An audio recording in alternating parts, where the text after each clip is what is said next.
let's introduce Paul. Hands up who has met Paul before or knows of Paul? Okay. Hands up who's listened to the podcast with Paul? Okay.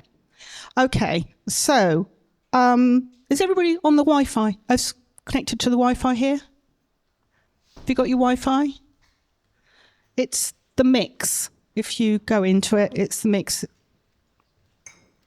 So, intro to Paul. I hope I'm going to do you justice here. So, tech entrepreneur Paul Hamilton founded Suffolk-based software company Halo 14 years ago, right here in Suffolk. Or Stowmarket. Yep, good so far. Yep.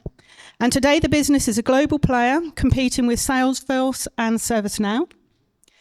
In 2024, Halo became the UK's second most valuable software company behind Sage and the world's first purebred unicorn, which is a privately held young company valued at over $1 billion, built and grown without significant outside funding. Without any funding. Okay, that's even better. Since it rebranded in 2019, the company has launched a suite of innovative products which are used by over 125,000 teams in more than 75 countries. With a 300% growth rate over the past 3 years, Halo was recently named one of the fastest growing companies in the Financial Times FTSE 1000 list. Is that right? Mm-hmm. Yeah. Their mission is now to push on and become the market leader in digital workflow for sales and service. Correct. Welcome, Paul. Thank you, Sue. So, if I was to do this as a lead interview, one of the first questions I would ask you is to take me back to the young Paul. So I want you to describe to me, tell me a bit about you as a child, where you lived, your family, what your hobbies were. Just let's give us a bit of background to the personality that is Paul.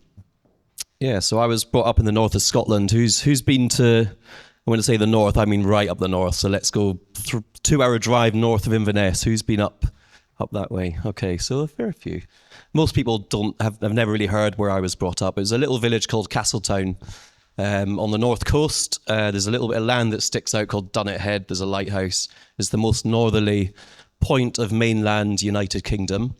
There's not a lot going on up there. It's actually really flat. People think mountains and things when you think Scotland, but where I was brought up, Caithness is probably the flattest county that there is in Scotland. So it's very windy, very cold, very wet, pretty much all year round.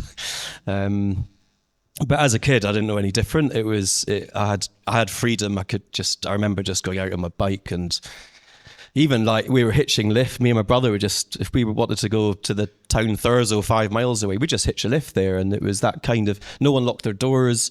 Everyone kind of knew, in our village, everyone knew everyone.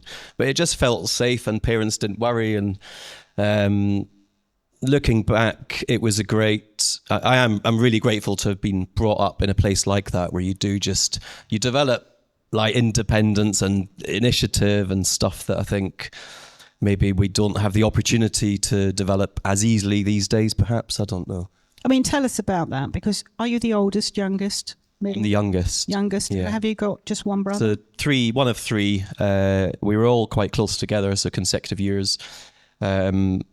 My sister was born in 78, my brother was 79, I was 80. So we were very close as a family, and we used to just, play with each other's things. I'm still the baby as far as my mum would say. So did you grow up with mum and dad? I did till I was 11, and then they separated, divorced, and then I was living with my dad for my kind of teenage years. When I was 11, that was when I moved to Chelmsford in Essex, and that was the majority of I started high school in Thurso and Caithness, but then moved to Molsham High School in Chelmsford. I remember, so my dad had moved down for work because there's very few employment opportunities up in the north of Scotland. More than 50% of the population worked for kind of public sector. And there's not a lot of progressive employment opportunities. What did your dad do? He was a driving instructor for many years. He also ran effectively a retail manager for BSM, British School of Motoring, in like all over the place, at Edinburgh, Dunfermline, Chelmsford, Cambridge, Colchester. So he kind of ended up doing a lot of the branches in East Anglia. Very different to what you're doing then, and what you went very into. different. And then in his later years, he was a bus driver as well in Norwich, just driving the double-decker buses. And yeah, I used to think that was pretty cool. So in our conversations we've had previously, two things come to mind when you talk about how you were when you grew up. So one is, you don't like to follow a crowd, do you, Paul? You Not don't at like all. the herd mentality. No, I remember when I was at Castletown Primary School. So I did get into football. Probably when I was 6, 7 years old, I began to fall in love with the game of football. And I remember my classmates all used to wear like green and blue, and they were either Celtic fans or Rangers fans. And up in the north of Scotland, majority Rangers. And I remember saying to them, like, why Celtic or Rangers? Like, those teams are miles away. They're in Glasgow. You got Aberdeen. It's back in the 80s that Aberdeen were very successful. This was just, you had Alex Ferguson there till 83. They won European trophies, and they won the league and domestic cups and so on. And that was my nearest team. So I thought, well, I'm going to support Aberdeen. And at the time, I remember I'd have a red T-shirt, and it wasn't a strip because we didn't have any money really when we were growing up. But I remember just trying to create my own Aberdeen kit from red clothes. Also, tell me, curiosity. We talked about that as well, haven't we? So I was the annoying child that would always question everything, like, Dad, why this, why that, and he said, just because it is. and that even like honestly, even up to the age of 16 maybe, I'd still have that curious kind of mindset about me that I just want to know the answers to everything, which must have absolutely driven my parents nuts. So I suppose you asked a lot of questions that they didn't know the answer to. They'd always pretend they knew. When did you catch them out? I mean, I did genuinely just remember growing up just thinking my dad just knew everything about everything. So I'd always ask him like, what the answer to any question is. Like, oh, my dad will know. So it's interesting because I want to talk to you about where you went into tech, because that wasn't probably on your radar, was it, when you were growing up? Not at all. So, I mean, did you get into that? I got a Nintendo. I remember. I remember like spending hours playing Mario or Donkey Kong or whatever it was. Can everybody remember those? Yeah, okay. It was a Nintendo with the Duck Hunt gun, £99 for the whole console set. And I remember, because again, we didn't really have much money, so that this was an unbelievable like treat for. I absolutely cherished that thing, and so that was my first foray into technology, I guess. Did you try taking it apart then? Not that. No, I mean, there's not a lot you can do with game consoles, I don't think. And then from that, as technology progressed, so as the internet came along, sort of, I guess, 94, 95, I mean, I got my first... So I started... I guess I began to be curious about PCs, and because even back then, I remember they used to just wheel a computer in. You guys from Halo won't remember this, but you're too young. But there'd be one computer, and it was just like wheeled around the school on a trolley, like a BBC computer, whatever it was. And the old-fashioned modems that you had to dial up. Yeah, and so I began to. I probably did like basic programming and stuff back then as well. And I always thought it'd be pretty cool to have your own computer. But back then, and even in the mid 90s, not many people had computers, not really.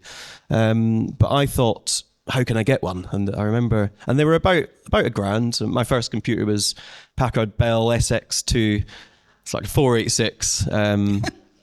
It'd be like, I think nowadays mobile phones are something like 10,000 times more powerful than like my first computer. It's crazy how technology's progressed.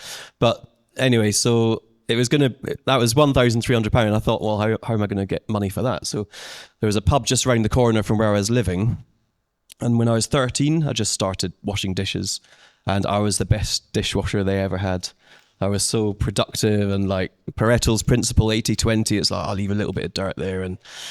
But you then move it on to the actual dishwasher. So you like clean them and then put it in the machine, and then that would finish it off. But so there's a little bit of an art there. And honestly, the feedback I was getting was that I was really good at it. So I used to earn £10 a shift, so 5 hours, so £2 an hour, £13 if it was like a weekend, so like a longer shift. And in the summer holidays, I'd be working, in fact, any holidays, all I'd be doing is 2 shifts a day, 7 days a week. My parents didn't really, I was clearly a very independent child, and I didn't ever need help as far as like homework, or I guess I was just naturally, I mean, I'm not that academic. I'm actually quite an applied learning person. I don't really like just learning theory and stuff. It's, so I always did the minimum I needed to do to kind of get through school, bearing in mind that I didn't really know what I was going to be doing for a career. But I thought, and it's taught into you, isn't it, to just do well at school and you'll end up getting a good job, which will end up allowing you to have a happy life and all the rest of it. But I didn't love school. In fact, I actually found school pretty boring, to be honest. Some subjects I liked. Maths came easy to me, so I quite liked the problem-solving aspects of maths. And I mean, you did get to uni, didn't you? I did, only just. I did computer science and economics at University of Leeds. I needed 22 points, so like, what's that?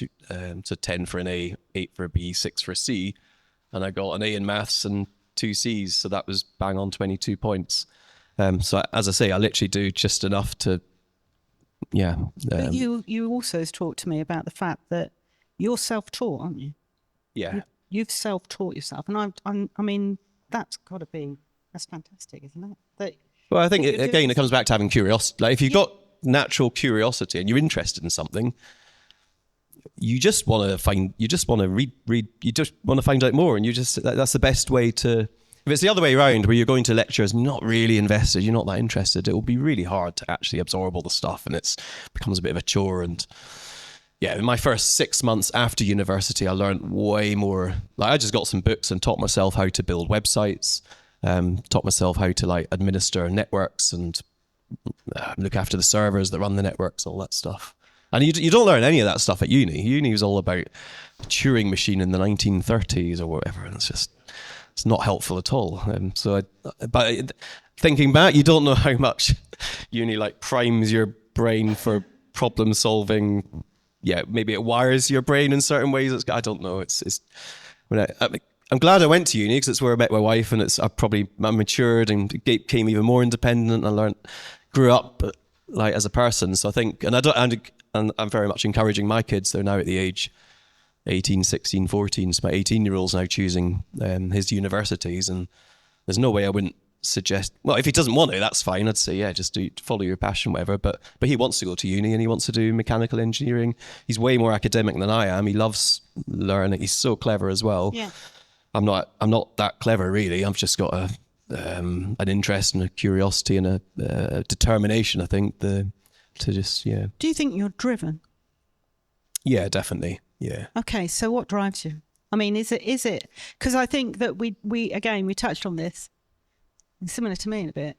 Financial security is incredibly important to you, isn't it? Do you think is that what drives definitely you? Was. No, it is. It probably was everything. Like when you're brought up where there's 100 choices available and you can only make one of them because your means don't allow you to get to the other 99 or whatever, then you end up thinking, oh, that's a shame. I wish we could make that choice. Or your whole childhood is just like that. And then you think, so money becomes quite important. And also like hearing parents fighting over money, it just becomes a big thing that you think, well, money's very important. So I did grow up thinking I wanted financial security. I didn't ever want to earn millions or anything like that. I just wanted a job that would allow me to, I suppose, not have to worry too much about money. Or, yeah, that level of financial security. So was the first job at Ernst & Young? After uni, yeah. So I didn't, so as a teenager, I was really into technology. I bought my first computer, I took it to bits, I then upgrade it, tinker with it. And yeah, I'd experiment a lot with technology. And I love technology. So hence, I chose computer science as half of my degree. But that just completely put me off technology because it was so theoretical and it wasn't something what I was learning. It might have been useful if I wanted to go and program semiconductors for a Motorola or something, but I didn't want to do that. I wanted to do something much more like applied or industrial. I don't know. And so it put me off. And when I finished my degree, I was like, oh, I'm not doing computer science or IT. It's like it's really boring. So I didn't know what to do. I genuinely didn't know what to do, but I still had that desire for financial security. And I just thought, well, what? And you got this, back then it was a book with like, I don't know, 100 graduate schemes. The best graduate schemes all seem to be at like these big sort of, well, there was a big five back then. So it was Ernst & Young, PwC, Deloitte, KPMG, Arthur Andersen. And then you got like the management consultancy firms like Accenture and McKinsey. And these were the, like, if to really make some decent money, all the good careers were kind of with these types of organizations. And I didn't even think about what the actual work was. I just knew that if I wanted to make it work, I backed myself to be successful in any of these careers. They were all kind of numbersy based things as well, and I was naturally quite good at maths. So I went into a career as a trainee chartered accountant with Ernst & Young, and it was all right. I was driving here, there, and everywhere, doing audits for Aviva and Post Office. Interestingly, I was auditing the Post Office at the time when the scandal was going on. Obviously, I didn't know anything about the scandal, but I was in their big HQ in Chesterfield. I was based out of Leeds. I went to university in Leeds, but it didn't take too long before I just thought, I don't think I can just do this for the rest of my life. Like, I can't. And that's when I realized like there's more to life than money as well. And I started, I guess, thinking more about it, because you don't actually think that much about it when you're at uni, which sounds strange because that's the time you should be thinking about it. But I was just, I don't know, having fun and socializing and growing up. So after about 6 months, there was a turning point in my life, which coincided with me reading a book. I saw an article in the Times.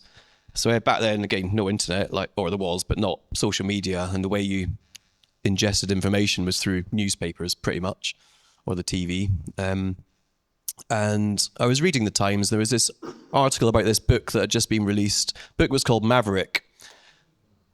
Author Ricardo Semler, and he inherited a company from his father when he was 21 years old. It was a very kind of stable, toxic workplace, traditional, hierarchical. I think they had about 400 staff at the time when he inherited it. And he basically didn't want to, he thought to himself, right, I'm not going to be responsible for 400 people coming into work, being miserable, living for the weekend. He thought either he's just going to sell the business and then he thought, can I transform it? Can you actually have a profitable business that is also a happy workplace? Is that possible, or are they like opposites of each other? So he basically went on an experimental phase of about a 20-year journey, just trying different things, and they ended up being hugely successful, became Latin America's fastest growing company. They had a waiting list for thousands of people wanting to work there, and it was a very radical, some of the stuff it's very even in today, in 2025, because this was back in 99, I think he released that book. But it was very much the 80s and 90s when he was working on this business. The business is called Semco. And everything, when I read that book, I couldn't put it down. I really couldn't put it down. I'm not really a reader, and I find reading I'm quite a slow reader probably, I think. I'm more of a numbers person, the words person. But that book, I just could not put it down. I was done within like a couple of hours, like the whole. And you hadn't got the business then, had you? I didn't have a business, no. But I just resonated with this idea of a democratic workplace that's just a meritocracy. That it doesn't matter who you know. There's no politics, and it's purely and sharing the success with the people in the business as well. It was everything that Ernst & Young wasn't. It was just the complete opposite, and I was experiencing firsthand the challenges of a very stifling environment with no agility, very rigid. It wasn't a meritocracy. It was how you spoke. It was how you looked. It was who you knew. It was what school you went to. It was quite like boys' clubby, I'd say. Establishment. Yeah, quite establishment. So tell us about the move into working with Allan. Was it Allan Roydledson, who's the co-founder, your co-founder? Yeah. So tell us about that step and going into that business and starting it up. And what was it called before it was Halo? So it was Net Help Desk. So between 2004 and 2011, I was basically an MSP with Allan. So when I say an MSP, a managed service provider. So basically a very small IT company providing IT services of all sorts. So building websites, writing bespoke software for people, installing, even back then, installing Wi-Fi networks, although just beginning to, Wi-Fi was just becoming a thing. And I remember it, everywhere would charge for it as well, like literally everywhere, cafes but anything technology, so this was in the north of Scotland where I met Allan, and in the north of Scotland, there really is a mentality that like one person will, like if you go to the local, one person does so many jobs, like in these Highland villages. And so there is just a mindset that you just do a little bit of everything. You become a jack of all trades and you don't really specialize, and which has its pros and cons. But so for many years, myself and Allan were developing software as well as doing other IT services. But the thing we enjoyed the most, and also the most lucrative thing, was the software development. While we were developing Allan is 25 years older than me, so he was very proficient. He's the most gifted software engineer I've ever met. He's an absolute genius. I went to uni and I did some programming modules and stuff. But in terms of actually teaching me how to program properly so that I could sell a bit of software to a company to solve their problems, the whole life cycle from beginning to end, it was Allan who taught me that. And Allan who put trust in me to, as a 22-year-old, 23-year-old, whatever, then, he did. He put a lot of trust in me. And would you describe yourself as running a business then? Or? We both were, yeah. We were running, we were almost like self-employed people in a bit of a cooperative type thing. And like you say, with most small businesses, you were doing everything, weren't you? We were doing everything, yeah. So when did that time come when you actually took on that first employee and brought them on board? So during that phase, when I was working with Allan, we began to we were building out this ticketing platform that we were using to manage all the work we were delivering for our customers. And it became, they'd say, can we have a portal where we can suggest changes or, I don't know, request reports or whatever. And we just code away 24 hours and there you go, there's a portal. And so we ended up being this very useful thing that I just said to Allan, this is all we should be doing, really, just selling this. It's a really great thing that other people would find really useful. And back then there weren't a lot of product ticketing platforms around. Nothing was really web-based. It was all Windows programs. But I knew that to be able to sell it, we needed, because we had, even like Allan as well, neither of us were from money. We didn't have money to grow a business. But back then, and I think the internet has democratized business in many ways, because it means that if you do have the desire and you do have the interest and passion of it, you can just go and create a website and you can optimize that website. In 2006, if you searched for help desk software anywhere in the world, it would come up with our website number one in Google, just in the organic search results. So we'd get hundreds of inquiries from all over the world coming through. I'd end up flying literally all over the world. So this is when it was that Allan was 100% coding. He didn't do anything. He didn't do any of the selling, demoing, on-site training. He was literally just back-end developer, and I did a little bit of everything. So it would be me that would be doing all the customer-facing work. And I was flying some of the places I flew to from 2006 to 2010. Flew to Rwanda, to Kigali, to implement for the Commercial Bank of Rwanda. Flew to Paramaribo, Suriname, to implement for National Energy Company in Suriname.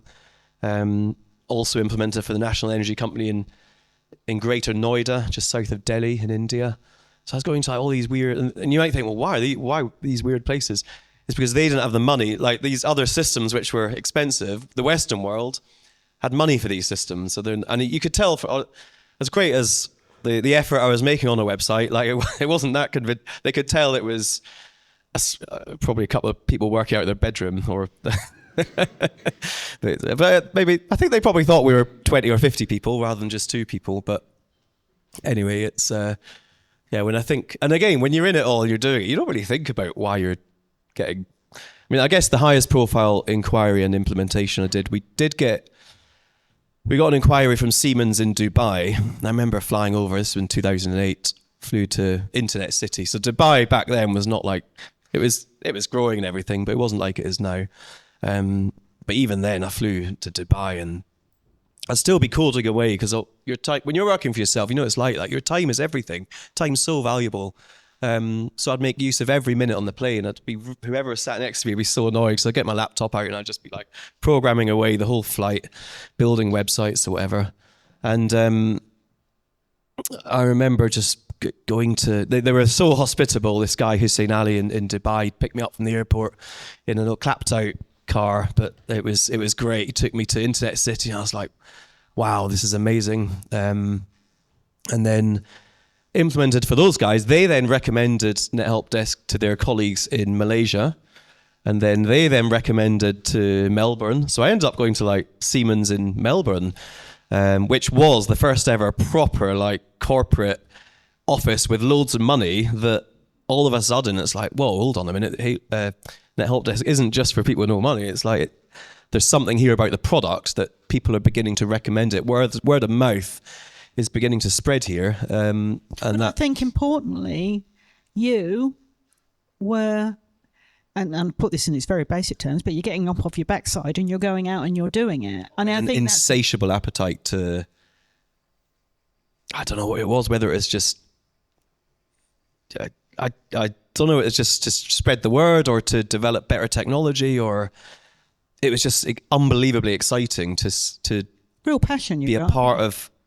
It's just buildings. I think building anything, like if you're involved in building something, it's one of the most fulfilling things, whether it's bricks and mortar or a digital business. I think to be involved in building something, even it's building a brand, building anything is such a fulfilling thing. And I'd encourage anyone, I encourage my kids to just find something where you can just build something for a few years. And so tell me, how did this go down at home? Because I'm assuming it was hard. Like, and again, look, I kind of joke, but I'm not joking when I say this. Like I reckon I properly matured about like mid 30s probably.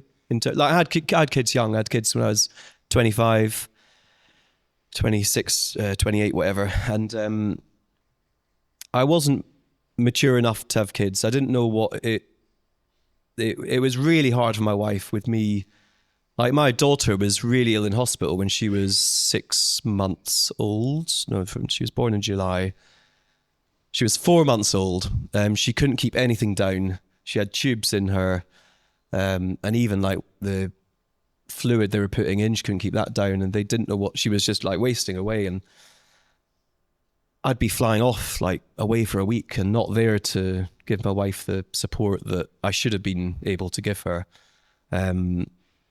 But I was just so obsessed with doing what I was doing, and I could compartmentalize everything like really well. So I would come home and like to be devoted, but that wasn't enough. I think you need, and I didn't have the emotional intelligence or skills I think that were needed to be a really good husband or father back then. But I think it's something that I've grown this like, and it's part of being married. I think. I mean, you'll know you've been married a long time. I've been married. Just had my 20th wedding anniversary a couple of weeks ago. I did a pub quiz a few nights ago, and one of the questions was, what's China? It's like, yes, I know that one. It's the 20th wedding anniversary. So tell me when the move came, because you moved as a family, didn't you, down from Scotland down here? So tell us that story, because everybody thinks there's probably some science in it. There's no science at all. So tell us a bit about that story.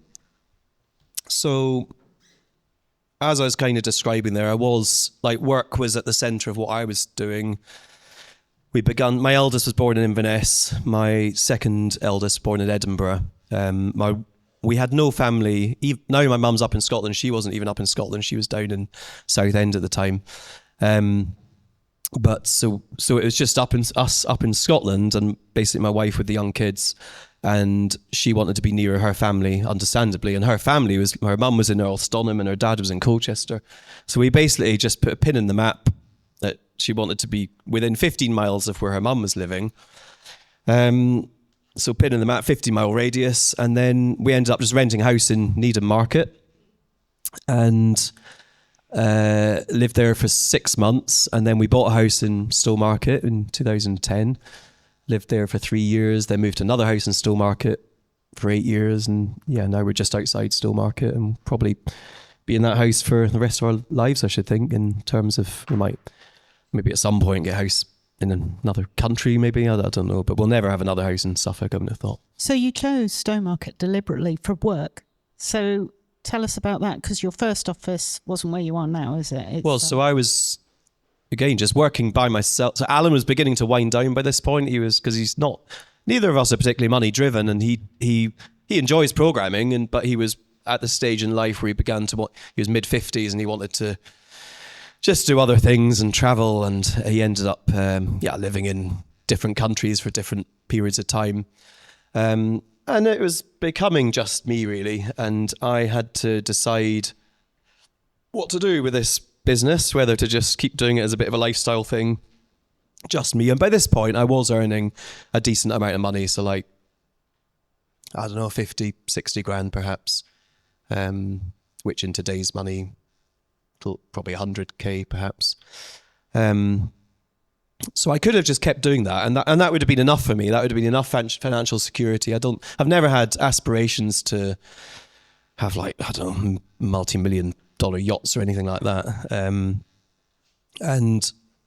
But what I was curious about, going back to the curiosity, is just business. Like, especially having worked in companies like Ernst & Young and having begun to read, I'd read a lot of business books by that point as well, I think. Because even when you're working for yourself, it's business, isn't it? You do want to try and optimize your time and everything else. And I remember reading a lot of stuff. Back then, Stephen Covey, I read some of his stuff, which was, tons, like the time management matrix. You got urgency, urgent things, important things, and people get caught in the trap of working on the non-important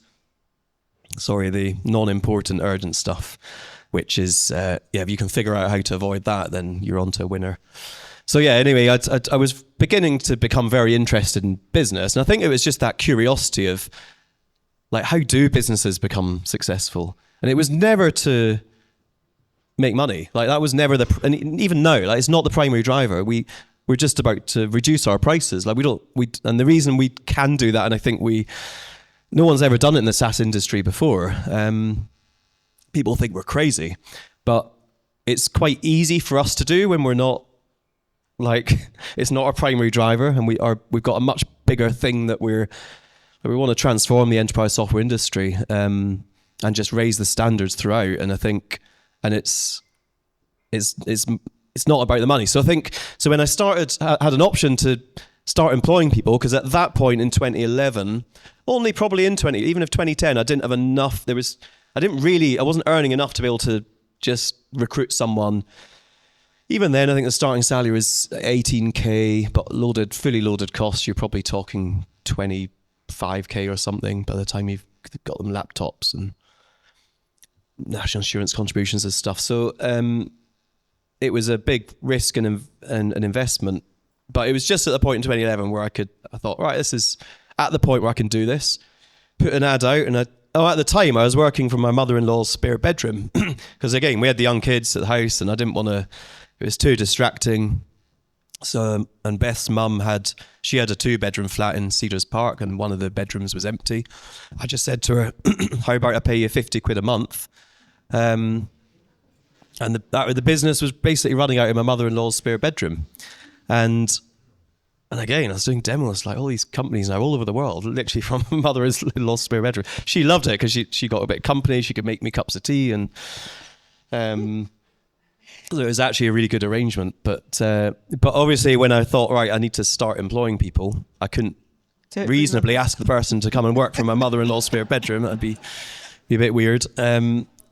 So that was when I remember, just again, with no money to really grow this business, I just started sending some inquiries out to some local businesses and said, have you got any spare desk space?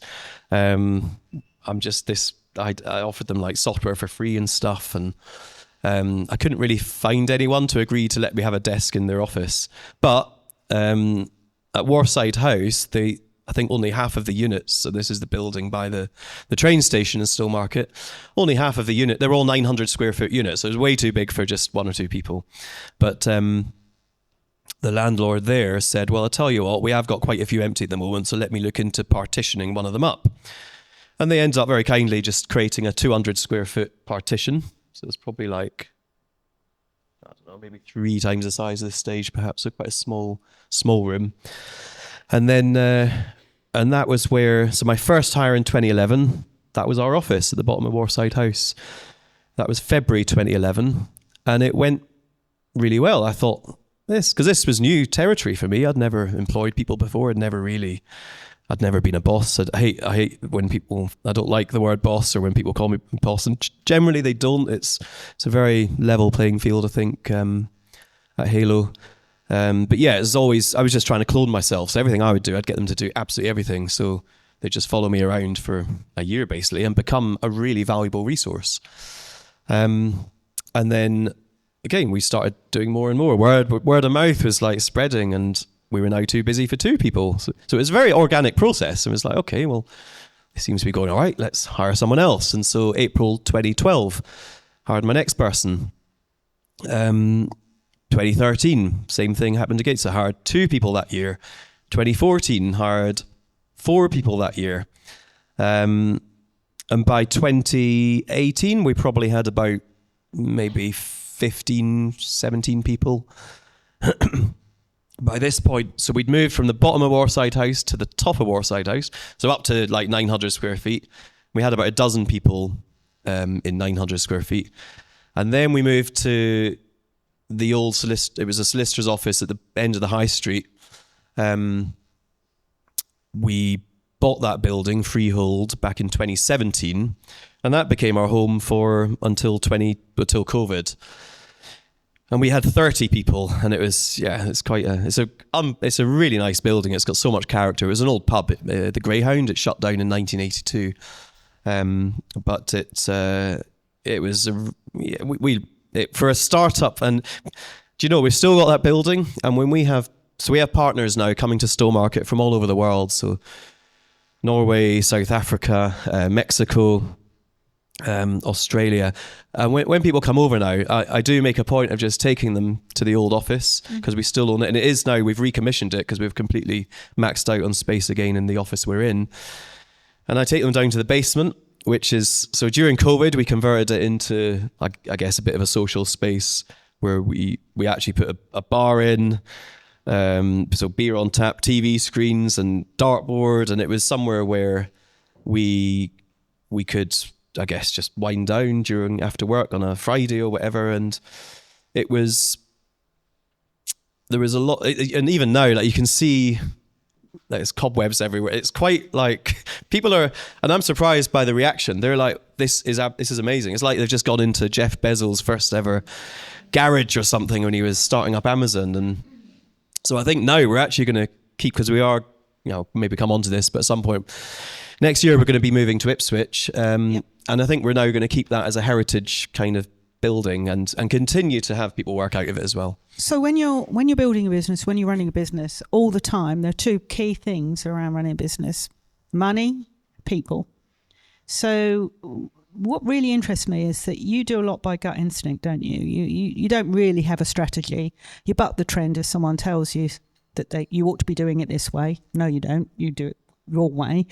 But what I want to talk about is, how do you develop those people? I mean, I want to go into a bit more detail on some facets around Halo and when you were bigger, but just right now, I'm assuming you're growing a bunch of mini-me's, aren't you? Do they have to do everything? That's the idea, yeah. When people start, we give them a checklist of about 20 items, and it's everything from doing a sales demo of Halo. It's getting to a point where you can resolve 100 issues a week. So this is people who ring up or log tickets for wanting help, so have questions about how to use Halo. So that demonstrates the technical proficiency. It's even being on an interview panel. So we'll have people within 6 months who are now the other side of the interview process, where they are interviewing people coming in.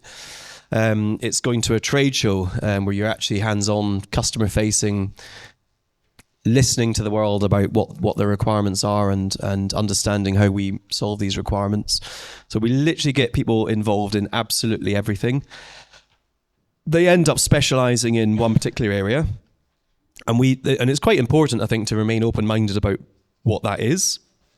So we don't ever employ for a specific role. We never have done, probably never will do. And because I think whatever role you go into, it's really good to have that background knowledge of what we're all about, but B, like just the understand, so you can, when you relate to like all the other people in the business, because we are a team, it's a bit like we got this sports team mentality, and we are in a tournament where we are competing, and there is a real team spirit. Like there's so many parallels with, like, we're big partners of Ipswich Town. I talked to Mark Ashton about this, that the leadership styles and the way he's running that football club is not too dissimilar for how we're running Halo, actually, and the siege mentality that's created as well, and the empowerment of all the people in the organisation, which is really important, and just treating people like everyone really is kind of equal, in the sense that, yeah, maybe not on day one when they walk through the door, they don't know everything,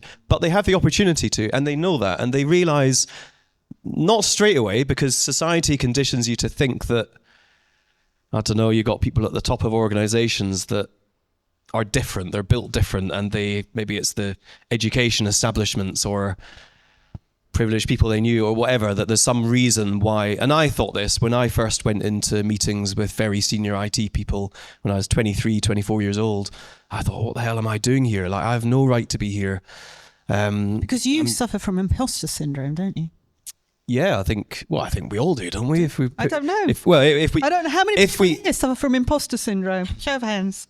Oh, wow, there is quite a few. I think if you don't, I say I'd probably encourage people to put themselves out their comfort zone a bit more than perhaps you are, because that's how you grow. Like, when you feel uncomfortable, like, the more you have that feeling of being uncomfortable, the more comfortable you become, and the more proficient, the more fulfilled you are. So again, it's about this building something. It's about building yourself as well as the growth as an individual, that never stops. Like, and you never stop learning. Okay. So your business approach, I'm going to go through some things here, which I think are really, really brilliant about your business approach. So 100% office-based working. 100%. Your average age of your employees, your team, which is now, what is it? 24.5. 24 and a half years old. Yeah. But how many staff have you got now? 235-ish. So why the 100%? So we pretty much exclusively hire inexperienced people. So the way people become valuable is by knowledge being transferred to these people.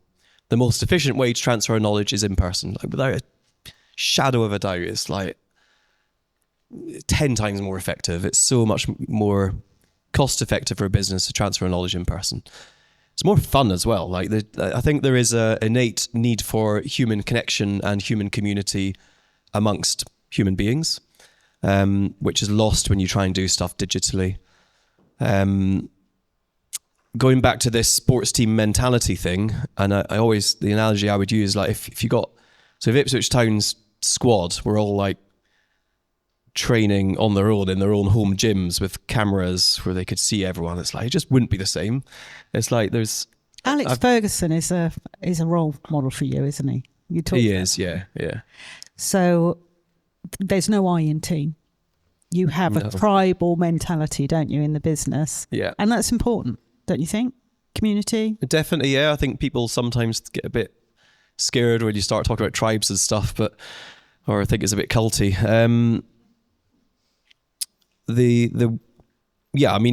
It's the reason we're successful is, the technology, we've got product market fit, and we would say that our technology is the best, it's the most responsive, it's the most intuitive, it's the cleanest, easiest to configure, and all the rest of it.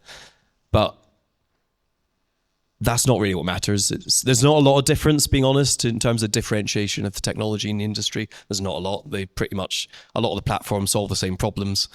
The reason we're successful is the people and our passion and desire, how much we care, how much we actually care about, and we are obsessed about our customers' problems, and we will never, ever admit defeat in any project. Our projects never fail, whereas if you look at the average stat in the industry of IT projects that fail, it's phenomenally high. And I think, so you think, well, why is that? Why is there this deep desire for a group of people to get together and just make things work? And I think there is that we do feel like we are responsible for our peers and who's around us, and we're all growing together and we're developing, and we are on this shared mission where we have this objective where we believe you could say it's a desire to become market leader.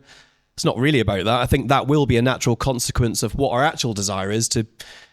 We look around and we see and we experience, and the stories we hear from the unethical practices that go on in the software industry, where there's such a short-term focus from the vendors, and they don't care about their customers. They'll do anything they can to just extract more money out of them while having less cost and giving more value to the shareholders, because they're almost all multi-billion pound PLCs, or mostly based out of Silicon Valley, where it's just, and when as well, because we in our business, we work with all sorts of different industries. We know what it's like in other industries, and it's hard in a lot of industries where you see the money that's thrown around and wasted. And at the end of the day, so one of our competitors, Fresh, they spend 54% of revenue on sales and marketing. It's well, who's paying for that? It's the customers. They've got another competitor. They've got 6,500 salespeople. They've only got 8,500 customers. They've got one account a year to look after. It's that, but they'll have they'll just be it's just so inefficient, the way these companies are run and structured. And once you actually get to know some of the people, the staff don't really care as well. So it's just everything's wrong with it. It just needs completely flipping upside down. Halo's now in an opportunity where it's very fortunate that we are still privately owned. We can make whatever decisions we want to make. And if we want to think 20, 30, 40 years ahead, then we can do that. And we do that. And we think, what can we do in the best interest for our customers, thinking 40 years ahead? I absolutely loved your comment about empowering your team as they come in and they learn, and you want to grow. You have a group of mini CEOs. Tell us about that. You give them responsibility over their own income expenditure, for their separate units and things like that. The interviewing strategy for new people coming in, you don't hire on ability necessarily, do you? No, definitely not. It's certainly character and attitude over academic qualifications and our software is complex, so you do need a certain level of qualifications. But we can tell from GCSEs, and even if someone hasn't done A-levels but they did really well in GCSEs and they want to come for a job, we would give them a job. If the character's there, the attitude's there, they seem driven, we would absolutely work with that person. And we definitely don't care what degrees people have. We've got people with all sorts of degrees. The good thing about, again, going back to people who've been to university, is they're probably more likely to be a bit more mature and grown up, and that if you are just 18 straight from school or whatever. But we consider anyone. Definitely. I think the society over-indexes massively on intelligence and what your educational background is. Doesn't time and time again, you can just see examples where the most valuable people in business haven't actually been to fancy education establishment. Unicorn. Did you actually know what a unicorn was all those years ago? I didn't have a clue. And when was that moment when you realised that actually you had a business that was... I guess it was when we started getting a lot of interest from private equity organisations. I didn't even know what private equity was. I didn't really know what... I kind of knew VC, like venture capitalists. They sound like, I don't know, vultures who just come in and offer you money and you end up with a bad deal. But I didn't really know, I was just obsessed with like doing demos to people, them giving me requirements and us solving the problems, and that was it. That was all I thought about. I didn't really think beyond that much. So when people think, it wasn't until 2018 when I actually began for the first time to think strategically. We'd never say no to anything up until 2018. But in terms of when did I guess, look up the word unicorn? Probably was around COVID, I suppose. We begun to get some serious offers. We got offered to be acquired as well by some competitors, maybe 5 years or so ago. But once you start getting, like, we had an offer from a private equity company last year for 1.5 billion. In the summer just gone, we had an offer for 2 billion. This isn't for the entire company. This is the 2 billion valuation was up to 50%, 1 billion. And then, so you begin to think, well, should I consider that? Like, what would we do with the money? I mean, you're enjoying the money now, aren't you? I mean, well, you say that. I mean, we're using it to buy a big building in Ipswich, and we don't. And people might think they see the Ipswich McLaren or whatever, and it's like, oh yeah, we're splashing the cash here than ever. But it's not. It's like as tight a ship as ever.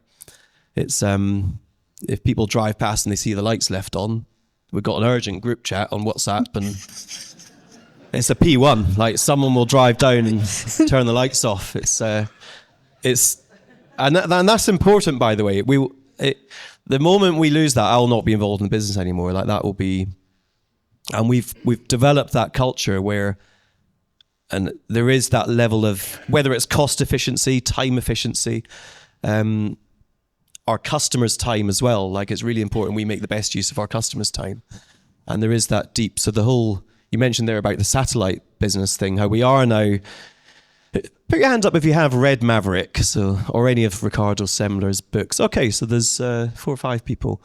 So one of the experiments he did, he created, so I think they had about 1,500 people at the time. And there was some hard economic times in Brazil, where one of the ways he battled and countered the economic turmoil and to try and drive profitability was to just relinquish, and again, like, can't stress enough the importance of relinquishing control in a business and just like delegating, trusting.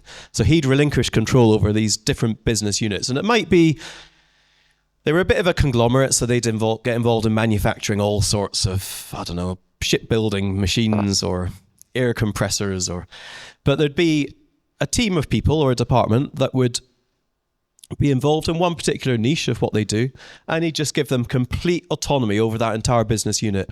They'd set their own salaries, they'd set their own pricing, they'd negotiate their own deals with suppliers. They'd literally be managing that business as a business unit within the business. Group of people who were all employees at the start, but they all became co-business owners essentially. And he began to like replicate this, and it was hugely successful. We're beginning to do that as well, where we are developing very talented consultants, salespeople, customer success, like retention. So it's important we retain clients as well, and to continue to make sure that we're getting feedback and all the rest of it. So we've got great people throughout the business, but what I want to do as we grow and become, so we're now 230 odd, and we do plan to become 1,000 people in Ipswich by 2030. And I've always had a bit of a fear of, like, again, being at Ernst & Young, where you're in that and it's just, people feel a bit like a cog, an anonymous cog in a machine.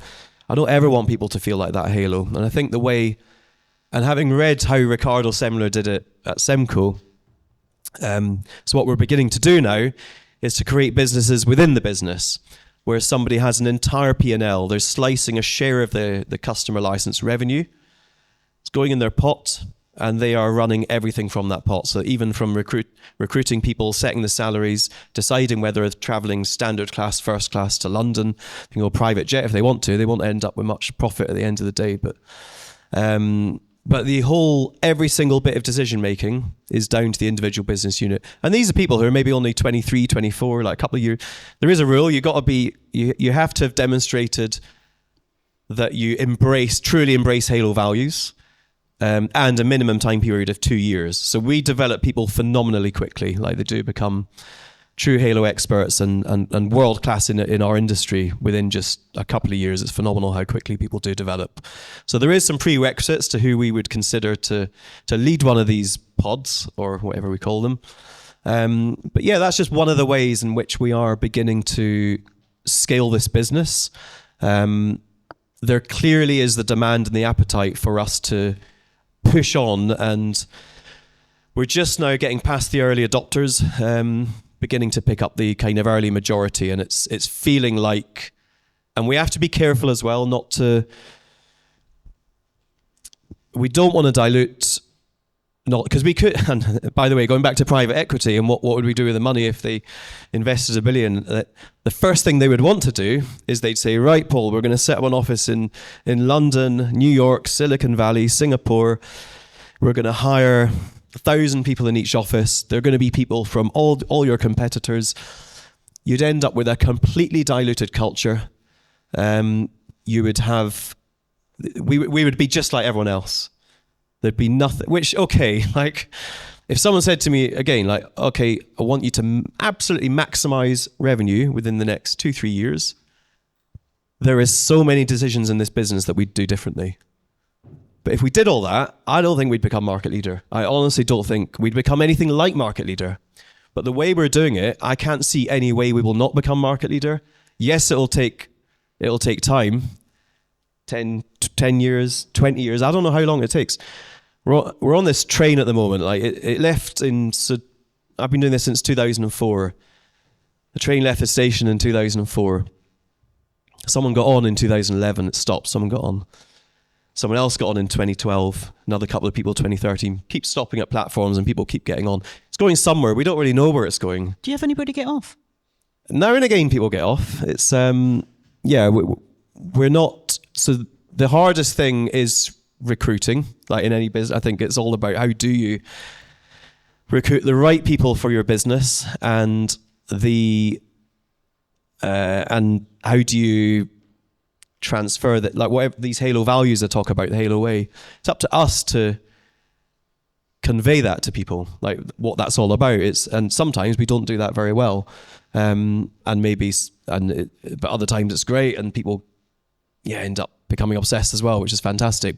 And sometimes it's simply just that we had someone last year who was brilliant. They started with us and they were with us maybe 6 months. They then turned around, he said, do you know, Paul, I'm really sorry, but this isn't for me. It's not my passion. And I absolutely loved that. Like, I respected that he just said, my passion is motorsport. My dream is to work for a Formula One team. And he went off and he took a pay cut and he started working in motorsport. He's now working for the Aston Martin Formula One team as an engineer. I absolutely love that story. So I think it's really important that people who are valuable in Halo, you can tell, like, they do love what they do. And you don't even have to love, like, like, if you think, well, what is business? What is it? And people say, like, follow your passion. And I think even that's misleading, because you don't actually become passionate about something until you might need an initial interest where say sport, like if tennis, say you've never played tennis. You're not going to be passionate about tennis from day one. You're not just going to pick up a racket and you're going to be like, oh, this is a little bit of fun. It's a bit frustrating. And then you put the hours in and then you begin to love it. And then you begin to feel the reward and the passion. Like, that's when so passion is something that develops. So, and at Halo, people who start on day one, you're not passionate about Halo from day one. Sometimes it takes a month. Sometimes I had someone recently when they'd been here 3 years.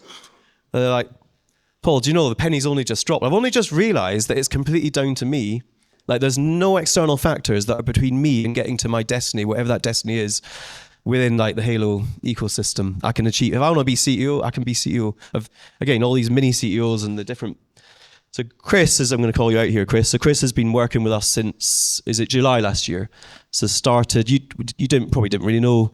And by the way, Chris, a bit of an unusual story as well, because he just walked in off the street with a CV. Most people don't apply that way. He'd also been working somewhere else for 3 years, HSBC. Similar type of thing probably to what I've been describing at Ernst & Young, where it's a bit not that easy to progress and probably a little bit political and all the rest of it. But I mean, Chris, do you want to come and maybe talk about how why you...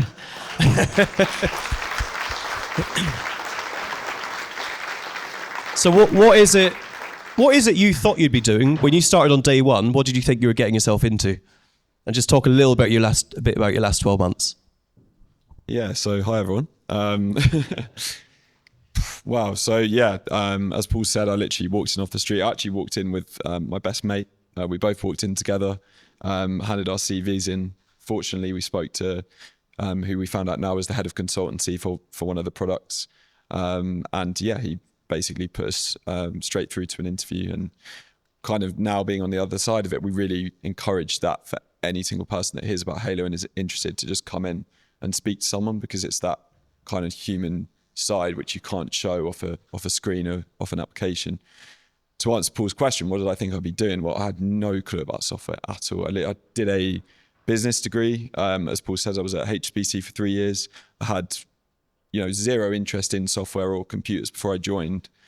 But what I saw in Halo was a company that was going somewhere. I'd always wanted to be part of something that I woke up every day and was, raring to get out of bed, raring to go, because it was exciting to me. And HPC, I found that it was a stagnant company. There was no progression in the company. No, not for myself. I could have progressed, but there was nothing to get excited about for the company. And that's where Halo I find very different, is that as Paul's kind of alluded to earlier, it's a team mission, and we're going from the bottom, where when Paul started, all the way to a goal that we don't know where that is yet. And that's kind of the exciting part for me. But no, obviously had no kind of interest in software, but kind of very fortunate now to be in a role that doesn't make me do too many technical things, which does happen in Halo. So don't ask me to solve any of your Halo problems if you use it, because I'll be of no help. So Thanks.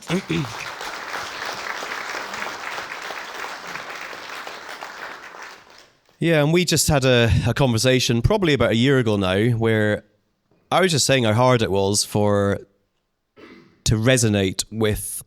So when you're a B2B technology company, if you were to just stop the random person in the street, say like, even the biggest, even if you say, have you heard of Salesforce? So 40 billion turnover. Has anyone in this room not heard of Salesforce? I reckon there must be some, maybe. All right, there we go. So thank you for being, okay, couple. So, yeah, all right. So, and when you're in the industry, you think, well, surely everyone knows, but honestly, they don't. When you're B2B software, even though they got big towers and stuff, Salesforce towers, and it's like, well, what chance do we have? Like, we're like, what, 0.25% of the size of Salesforce. So how's anyone ever going to resonate with Halo as a brand? And our goal and mission is to become, we want people to know, when you stop a student at a university campus, so you have, even just tell us about an exciting graduate scheme, an exciting graduate opportunity, we want people to think front and center of Halo. It's like, well, they haven't even heard of Salesforce, so how are we going to do that? How are we going to resonate and connect with students at universities? And I'd probably say we now put more, again, how long term we think, we put more effort and energy and cost and marketing effort and everything into promoting Halo as an employer brand than we do anything else in the business. So, because we don't really do much in the way of product marketing. So anyway, we had this conversation about a year ago, and Chris was like, that sounds like a challenge. Let's see what we can do there to increase the profile of Halo as an employer. And we've started off in Suffolk, so I think we're now quite a good place in Suffolk, where we've gone from, honestly, a year ago, there was almost zero awareness that if anyone thought, tell us about a technology company in Suffolk, 1% of people probably would have mentioned Halo. I think now we're going to be above 90%. So we've done very well. We've gone around every single school and college of size in the county, talking to anyone from, well, what age range, Chris? Anyone that will listen. Like, honestly, well, we even had some kids that were like, 11 years old or something. Then, but usually it is like 16, 17-year-olds. Before the idea is before they go off to uni, just to plant that seed. But if you think about this, so we're not going to get a return on investment on that for 10 years? Like, it's for a long, long time. And again, it alludes back to, we want to do that. We know, we think like, we actually think infinitely. We don't, and I think of myself as a bit of a temporary custodian of this business. That I'm not going to be here forever, but I do hope that Halo will be, and it will be the blueprint of what and we will transcend beyond software as well at some point. We're now actually, so in fact, we're doing Halo Music Festival at Trinity Park in July next summer, where we're going to have 10,000 people in a field, and we've got some decent acts lined up, and that's something that, again, like to try and resonate. And that festival concept, we're going to, hopefully, it'll be successful. We'll do that every year, and it'll get bigger and bigger. We're actually pegging, as we grow the business, the revenue side, we're going to have more and more budget we're putting behind the festival, to the point where, again, in 10 years' time, it could become the biggest festival in the country. So there is, and that's something that Chris has basically taken on that project to raise our profile as an employer brand. And there's all sorts of initiatives now that we're working on. We've got, like, we were in Scotland last week, I think, or this week. I haven't even heard it. There's stuff going on now where I'll just have people message me. It's like, oh, Paul, this is amazing. I just heard Halo on the breakfast radio and on Heart Radio Scotland. I'm like, what's this all about? And it's just Chris, like, don't know, just doing his thing. And Chris, you sound as though you got a brilliant job. What, McLaren F1? Yeah? No? We've had some fun there. What about the World Snooker Championships? Yeah. Sponsoring that? Yeah, Chris hasn't really been involved in the McLaren stuff, but we did have Lando Norris in our office in Melbourne. We got an office in Melbourne, Australia, which was a lot of fun as well. And over the past, since we became a partner in May 23, and there's been lots of activations and things that we've done in Formula One as well. So it sounds a bit exciting now. Yeah, I mean, it's. But the thing is, like, we don't want to. It'd be very easy for us just to spend tens of millions on marketing campaigns. I mean, we could sponsor the World Cup if we wanted to. We have had approaches, and it would work in terms of it would generate some demand, but it wouldn't be right for us, because what would actually happen is we'd get too much interest too quickly. Yeah. And we'd end up not being able to deliver our services and product to the standards. So what you're saying is you got to do. You grow, but it's got to be manageable growth. It's been an organic, sustainable journey, and it's going to stay that way. Okay. We had a waiting list actually last summer for a certain profile of MSP customer, kind of labour-intensive stuff, and we just stopped taking on that business for a while. So when I said we didn't say no to anything up until 2018, we do now say, not necessarily say no, but we're very deliberate, I think, about how we're going about the business and the business we're doing. Great. So I need to round off. We're going to have I'm going to just ask some quick fire questions, Paul. But then after this, I'm going to invite Rose Self from the Mix up to just talk a bit about the youth charity here, because I think it fits really well with what you're doing as well, Paul. So Rose is going to talk a bit about the Mix. But quick fire. So I'm putting you on the spot here, because I don't know what the answers are. Favourite film? Any James Bond film, I reckon. James I love Bond? James Bond. Okay, which one? I mean, honestly, I enjoy them all, and I really look forward to the new ones coming out. Skyfall. Oh, okay. Daniel Craig then. And the Highlands of Scotland. Oh, of course. Skyfall have been set in Scotland. Yes, yeah, it is. Favourite band? Oasis. Okay. Inspirational person? Ricardo Semler. So I think we've answered this one. What drives you? Money? Success? Family? It's The business? it's now winning this tournament we're in, which not even winning, like even if you win the trophy. Like when I talk, I just always have the mindset of a sports team mentality. Like we are in this league, we're in the Champions League now with Salesforce and ServiceNow. Yeah, we're the minnows. It'd be like Ipswich competing with Real Madrid and Barcelona, which will happen soon, by the way. But we want to win that trophy. Okay. Guilty pleasure? I probably drink too much beer. Certain type of beer? Something that's not like, can't stand like Carling, Foster's, Carlsberg, something like Italian or Spanish, like Estrella, Peroni. Hidden talent? I can do a headstand forever. Can you? Yeah. We might get you to try that. I've got a low centre of gravity. Proudest moment? Having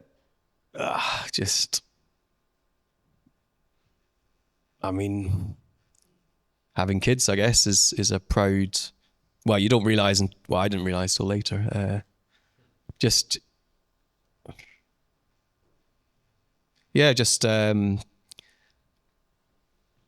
Seeing the kids just develop, I think. And finally, what's on your bucket list? So I've always been interested in space, and I am now on the waiting list I'm due to go to space in August 27. So I'll just be in the first 1,000 people in space, which is pretty cool. That was always something on my bucket list. That's weird because I got a question on here that we didn't get to, which was, what's next for you personally? And in brackets it says going to space. Okay. Yeah, going back to inspiration. So I was always a massive admirer of Richard Branson and all he did, especially in the 90s. And I remember again when I was working at Ernst & Young and read business books, and I read his book, and I just was blown away by like the bravery and the fearlessness of his life, and not just the personal like achievements or adventures he's been on, but the way he disrupted the way British Airways like tried to just kill his businesses, and even when he had Virgin Trains and the government, and like they were like, oh, who do you think you are, and just trying to create a train company and stuff. And he's always had like really hard battles to try and overcome. And he's he was an inspiration to me, and I was lucky enough to meet him a couple of years ago, and we got chatting about space, and I was like, he's like, you should go, and I was like, it's too, I don't want to die yet, and so I didn't. But then a year later, I was chatting to him again, and I was like, how much safer is it now? And he managed to persuade me. So now that's me signed up. Okay, well we'll wait for that moment then. You are going to film it, aren't you? I'm going to do something no one's ever done before in space. I don't know what it is yet. So, Any suggestions? And on that, we will leave it. Thank you very much, Paul. So, if any of you people have questions, after the break we're going to have a Q&A with Paul. And as he said, no question off limits. So feel free to ask whatever. And if you pop it onto Slido, I can make sure that we're not duplicating the questions that are asked.